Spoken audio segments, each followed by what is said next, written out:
Hi friends, welcome back to my YouTube channel HP vlogs. તો guys બધાને good morning. તો આપણી સવાર પડી ગઈ છે, તો મેં મૂકી દીધી છે અહીંયા ચા. ને આજે આપણે નાસ્તામાં બનાવવાના છે પૌવા બટેટા. તો અહીંયા ડુંગળી, ટમેટાં ને બટેટા ને બધું છે સરસ મજાનું કટ કરી નાખ્યું છે.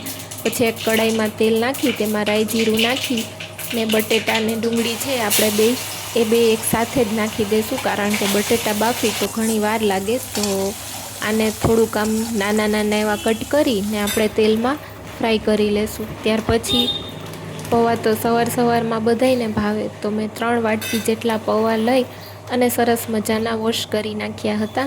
ત્યાં એટલી વારમાં આપણા ડુંગળી ને બટેટા છે એ પણ સરસ મજાના ફ્રાય થઈ ગયા હતા. પૌવા છે એને એક જારીમાં રાખ્યા હતા એટલે પાણી બધું નીતરી જાય. ત્યાર પછી તેમાં મીઠું નાખી દીધું, ચટણી, ધાણા જીરું, હળદર, આપણે જે મસાલા નાખતા હોય એ નાખી દીધા. બટેટાને સરસ મજાનું બફાઈ ગયું છે અને આપણા પૌવા પણ સરસ મજાના ફૂલી ગયા હતા, તો તે પણ એમાં નાખી દીધા ને પૌવાને મસાલામાં સરસ મજાનું હલાવી નાખ્યું. ત્યાર પછી તેમાં નાખી દીધી કોથમીર. તો આપણા પૌવા પણ સરસ મજાના બની ગયા.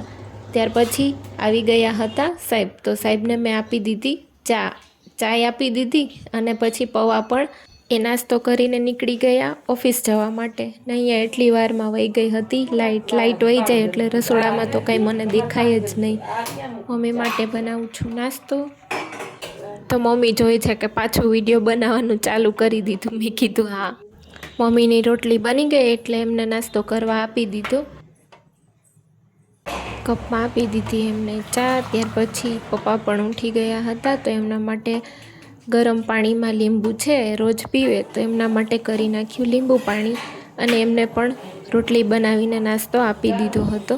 ત્યાર પછી મારા નણંદ આવ્યા હતા, તો એમને તો રોટલી ઘીવાળી નહોતી ખાવી, તો એમને ખાવો હતો પરોઠા. તો એમના માટે પરોઠા બનાવી નાખ્યા હતા. પરોઠા પણ મસ્ત મજાના બનાવી નાખ્યા હતા. ત્યાર પછી એમને પણ નાસ્તો કરવા આપી દીધો. ત્યાર પછી મારા નણંદ છે એ બજારમાં ગયા હતા, તો બજારમાંથી શું લઈ આવ્યા એ બતાવું બધું. કાર્પેટ લીધી હતી, પછી મમ્મીએ બેડશીટ લીધી, તો એણે વિડીયો જોયો તો કે મારે આવી બેડશીટ લેવી છે કે જીયા કેવી કામ કરે. બોલો ગુડ મોર્નિંગ. વિડીયો ચાલુ હોય એટલે શરમાઈ જાય, કાંઈ બોલે જ નહીં. ત્યાર પછી જીયાબેને તો જે કપડાં લીધા એનો કરી દીધો ઢગલો. જો શું લીધું હતું એ બતાવું બધું. જીન્સ ઉપર પહેરવા માટે ટોપ લીધા હતા, ટી શર્ટ લીધા હતા, કેટલા બધા નાઇટ ડ્રેસ ને એવું બધું લીધું હતું. તો એક પછી એક બધું એણે બતાવી દીધું.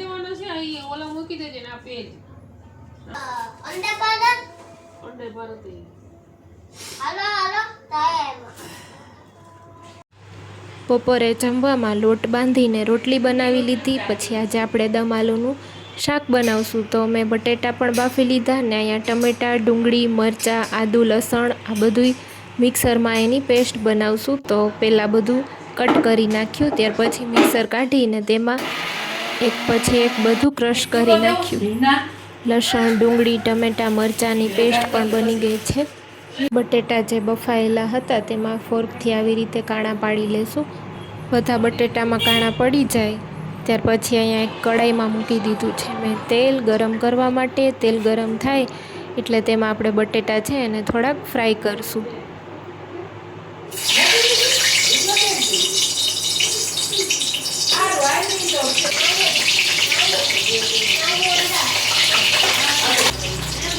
તો એક પછી એક મેં બધા બટેટા છે એને ફ્રાય કરવા માટે કડાઈમાં નાખી દીધા.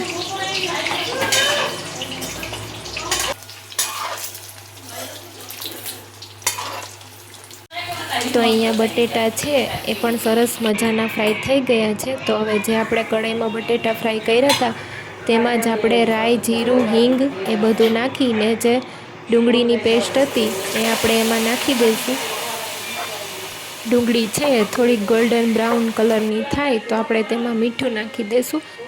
મીઠું નાખીને પછી જે આદુ લસણની પેસ્ટ હતી એ પણ નાખી દઈશું.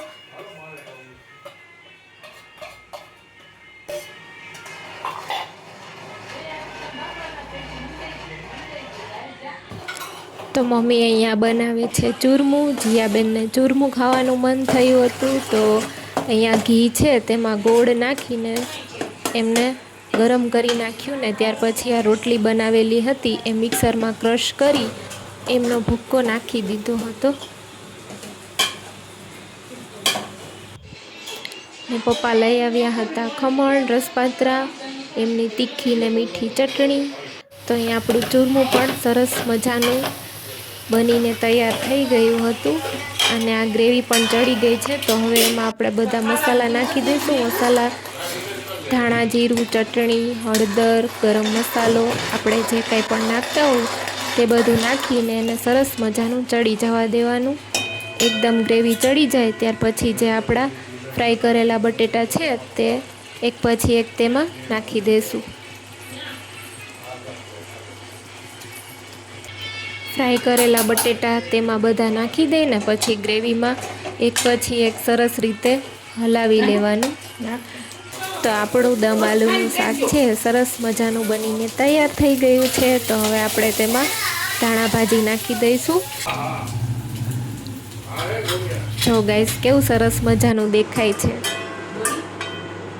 ત્યાર પછી મમ્મીએ બધાને આપી દીધું જમવાનું. હું પણ મારી થાળી પીરસીને બેસી ગઈ જમવા.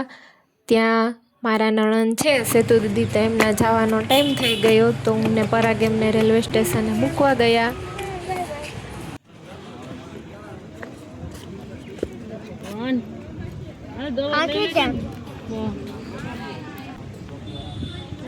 તો બોલો અહીંયા ટ્રેન જોઈ છે કે ક્યાં પહોંચી? કેટલી વાર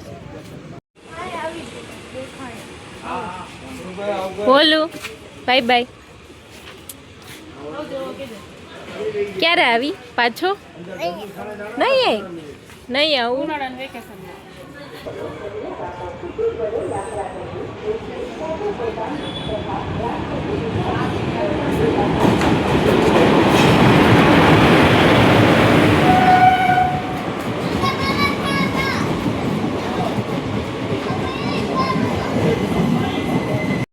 પછી અમે પણ નીકળી ગયા ઘરે. Bye bye guys, subscribe my channel.